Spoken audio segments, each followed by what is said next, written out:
Do you have your PVC yet? I do.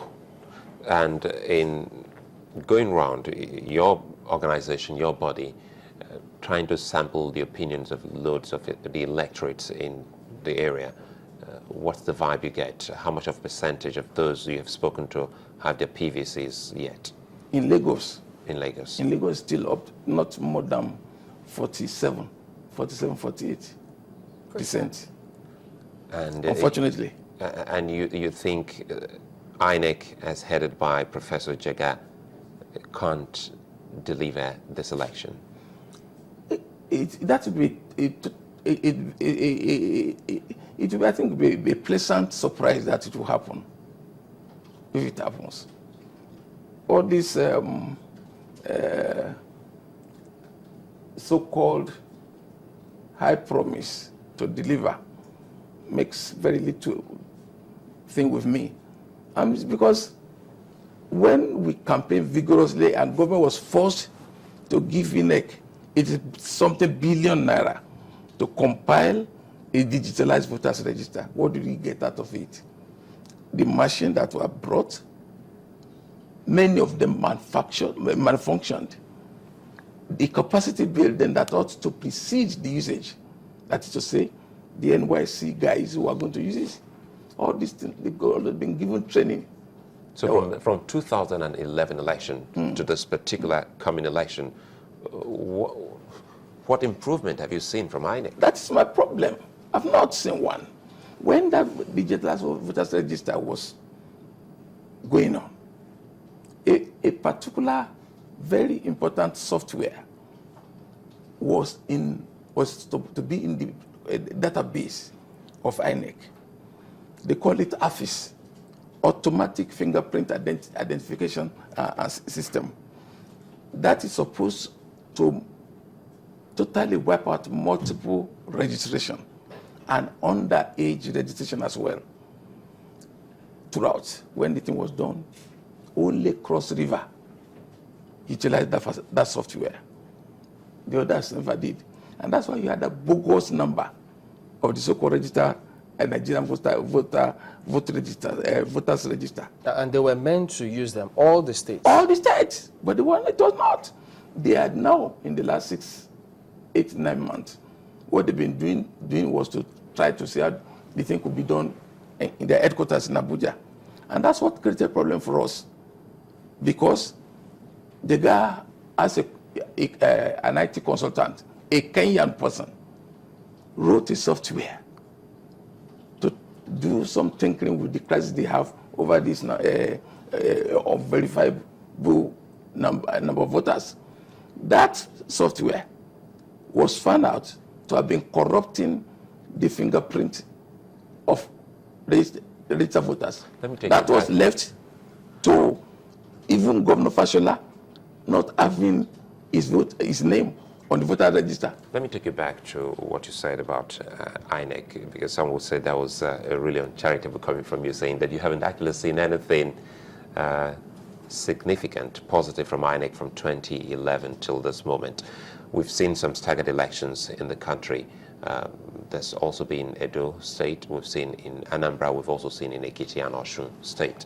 And so many people have actually given a pass mark to INEC that in every election as they move from Edo, Anambra, as they move on to Ekiti, there's been some huge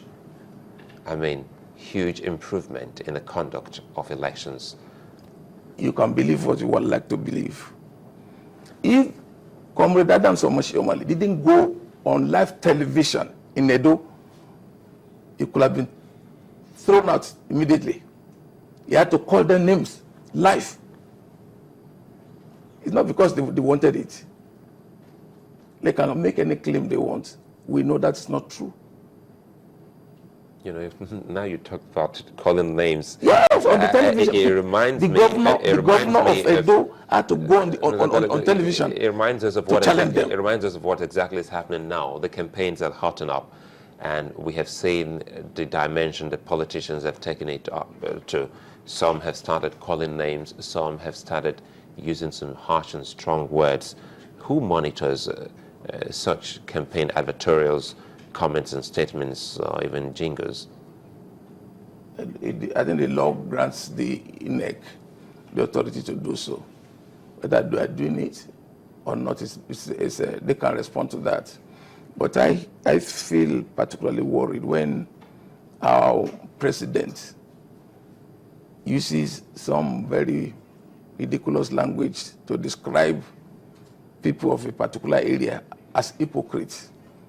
That Jonathan could utter such funny, ridiculous words reduces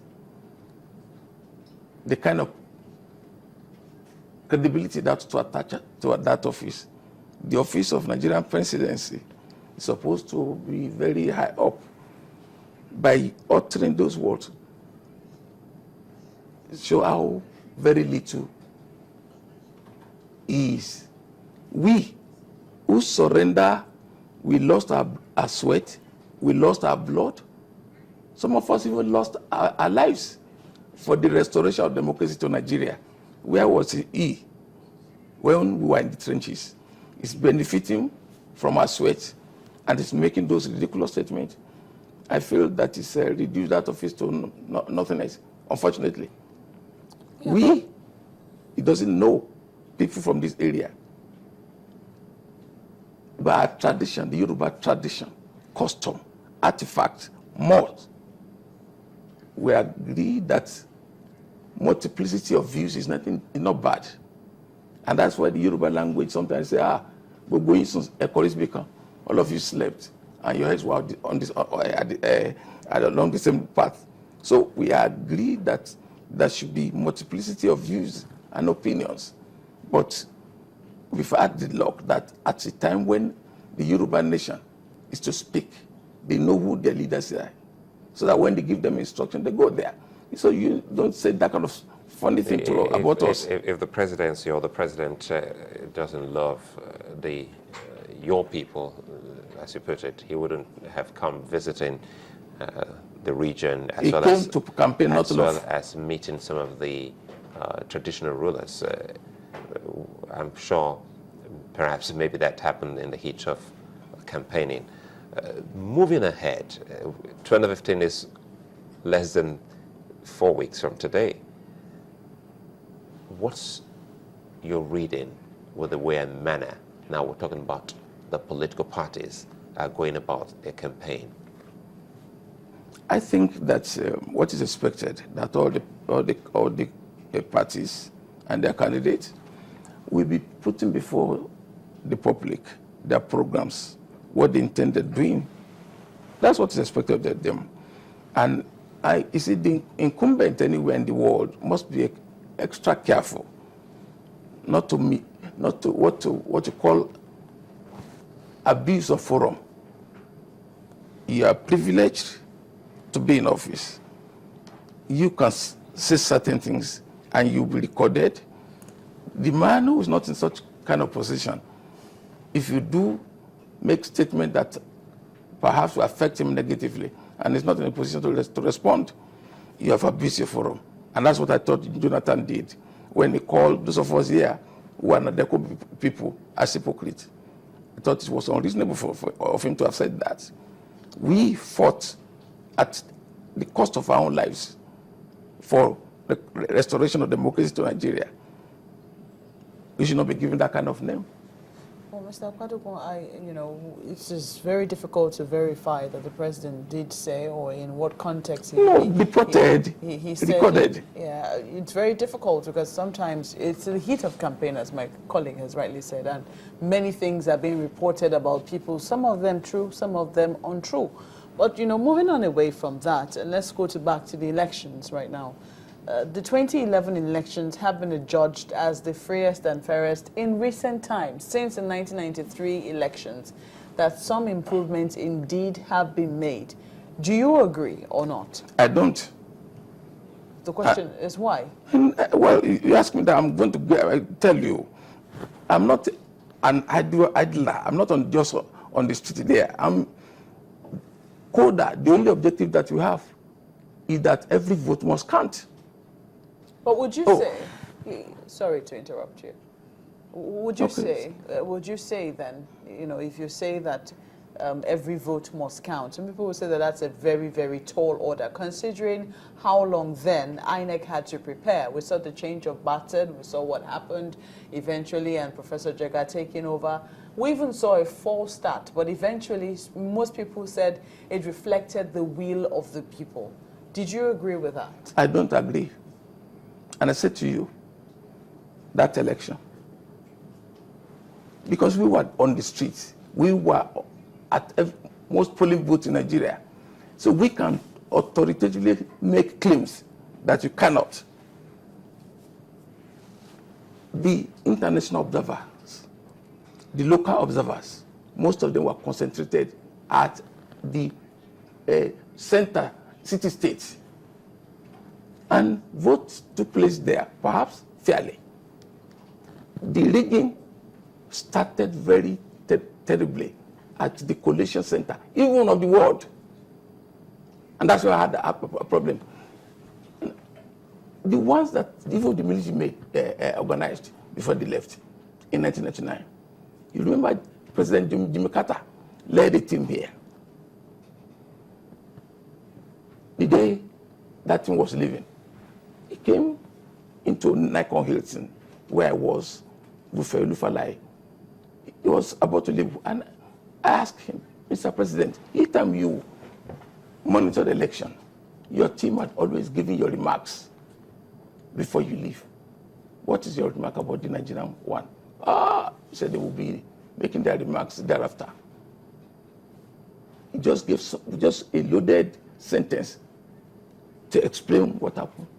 That many a times they found that at the polling unit, the total people that voted were about maybe 120. Sometimes 101. But what they found was that there will be additional, that 120, one will now be turned to 4. So making it 420. How do you explain that? Okay, let's end by you telling us about the enthusiasm Sorry, of the people. it's a pity that I don't have time to explain why I've arrived at my conclusion. Do you know that even the members of the National Assembly, selfishly, they inserted in the amended Electoral Act that everything about litigation must finish 180 days. For that, over 80% of the petitions were thrown out because of time factor. I say that is the best election.